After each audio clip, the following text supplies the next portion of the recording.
राधा मैं आप सभी का स्वागत करती हूँ। आई होप सब आप अच्छे होंगे। देखिए, मैंने आपको इससे पहले मैंने जो टॉपिक है, मैंने महत्वपूर्ण टॉपिक आपको पढ़ा दिए कि टॉपिक हमारा जो लास्ट में है, ये लास्ट टॉपिक है मेरा इस जीन प्याजे टॉपिक में।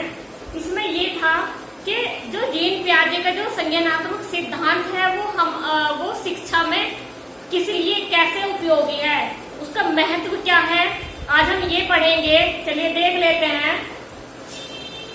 प्याजे के अनुसार संज्ञानात्मक विकास निरंतर चलने वाली प्रक्रिया है, यानी कि बच्चे का जो बौद्धिक विकास होता रहता है ये हमेशा चलता ही, ये प्रक्रिया हमेशा चलती रहती है। ठीक है।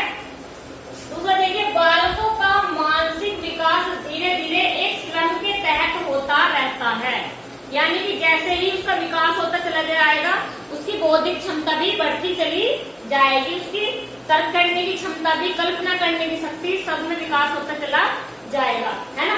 अध्यापकों को पहले बालकों की मानसिक विकास की अवस्था का निर्धारण करना चाहिए, तब उसे शिक्षित करने हेतु योजना बनानी चाहिए। यानी कि पहले शिक्षक को क्या करना चाहिए, बच्चों की मेंटलिटी को, उसकी मानसिक अवस्था को जान लेना चाहिए कि वह कितना जान पा रहा है, उसकी जो समझने सोचने की शक्ति है वो कितनी है, तब उसे पढ़ाने की जो योजना है वो तैयार करनी चाहिए। आगे देखिए, तार्किक चिंतन। अगर आप कहने का मतलब ये है कि अगर बच्चे की मेंटलिटी तर्क करने की जो शक्ति है, लॉजिकल बच्चा किस हद तक सोच सकता है ना, जो वह मतलब पढ़ाएंगे तो बच्चा कितना कैच करने की क्षमता रखता है, कितना बच्चे में माइंड है। ठीक है, ये नहीं कि बच्चा तो भैया कम समझ पा रहा है और आपने मतलब कम उसमें जो समझने की शक्ति है वो कम है और आप थोड़ा हाई लेवल की जो पाठ योजना बना दें, है ना, हाई लेवल की मतलब विधि से आपको उसको पढ़ाने लगो, तो ये भी सही नहीं है। पहले बच्चों की मानसिक अवस्था को जान लेना चाहिए, निर्धारण कर लेना चाहिए वो कहाँ तक उसकी शक्ति है सोचने समझने की और कैच करने की चीजों को, है ना। मानसिक शक्ति उसकी कितनी अवस्था कि वह इस अवस्था में कितना जान पा रहा है, कितना खोज कर पा रहा है, पहले वो जान लेना चाहिए। तब क्या करना चाहिए, तब वह उसको पढ़ाने की जो पाठ योजना है वो बनानी चाहिए। आगे देख लेते हैं। तार्किक चिंतन के विकास में बाल्यावस्था महत्वपूर्ण कड़ी मानी जाती है, क्योंकि तर्क करने की जो सबसे ज्यादा तर्क चिंतन करता है वह कौन सी अवस्था में करता है बच्चा, बाल्यावस्था में। बाल्यावस्था हमारी कहाँ से लेकर कहाँ तक है, चलिए आगे देखते हैं। ये तो आप समझ ही गए होंगे, है ना। बाल्यावस्था में महत्वपूर्ण कड़ी मानी जाती है बाल्यावस्था को। अतः शिक्षकों को बच्चों में तार्किक क्षमता बढ़ाने का प्रयास करना चाहिए। सही बात है। ज्यादा से ज्यादा क्या है, बच्चों को खेल विधि में पढ़ाना चाहिए, उन्हें ज्यादा से ज्यादा अवसर देना चाहिए, है ना, तो ताकि बच्चा ज्यादा से ज्यादा खोज कर सके, ज्यादा से ज्यादा पूर्व अनुभव द्वारा, अपने विचारों द्वारा नए नियमों का निर्माण कर सके। वर्ग में समान रुचि के विद्यार्थियों को छोटे छोटे समूह में विभाजित कर उसमें विचार विनिमय के माध्यम से तार्किक बुद्धि के विकास के अवसर देने चाहिए। यानी कि कहने का मतलब ये है कि जैसे टॉपिक दे दिया बच्चों,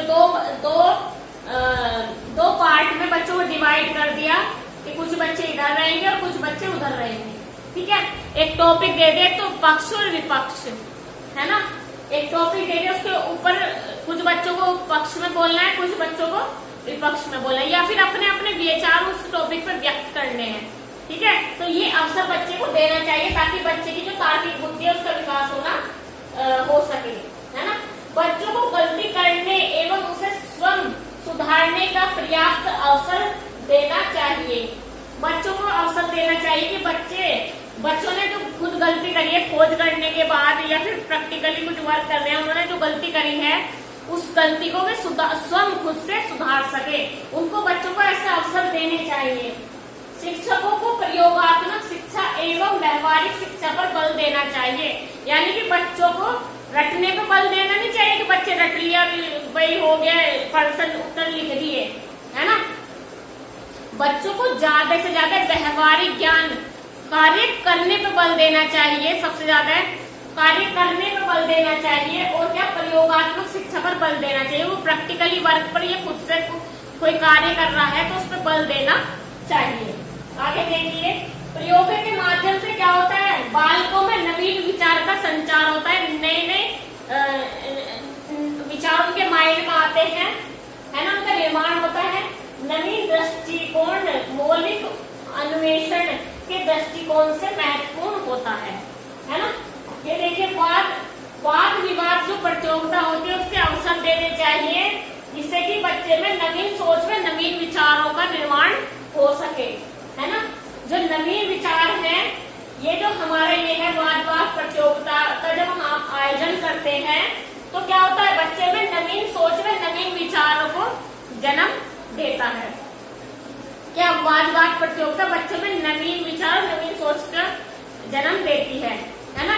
इम्पोर्टेंट है, बहुत ज्यादा है, शिक्षा में महत्व भी पूछ लेगा कोई सा भी वो पूछ लेगा। ये देखिए, ये टॉपिक भी इम्पोर्टेंट है कि जो तार्किक चिंतन का विकास सबसे ज्यादा होता है वो किसमें माना जाता है, बाल्यावस्था में माना जाता है ना। तो ये पूछ लेगा कि किसने कहा है कि बालकों का ये पूछ लेगा कि संज्ञानात्मक विकास निरंतर चलने वाली प्रक्रिया है, ये किसने बताया है, ये किसके विचार है, तो ये किसके हैं, जीन पियाजे के। तो एक एक लाइन इसमें इम्पोर्टेंट है, बहुत अच्छे से पढ़ेंगे इसको, अच्छे से नोट्स बनाते चलेंगे, है ना। तो चलिए इसे नोट कर लीजिए, मिलते हैं अपने नेक्स्ट वीडियो में, तब तक के लिए धन्यवाद।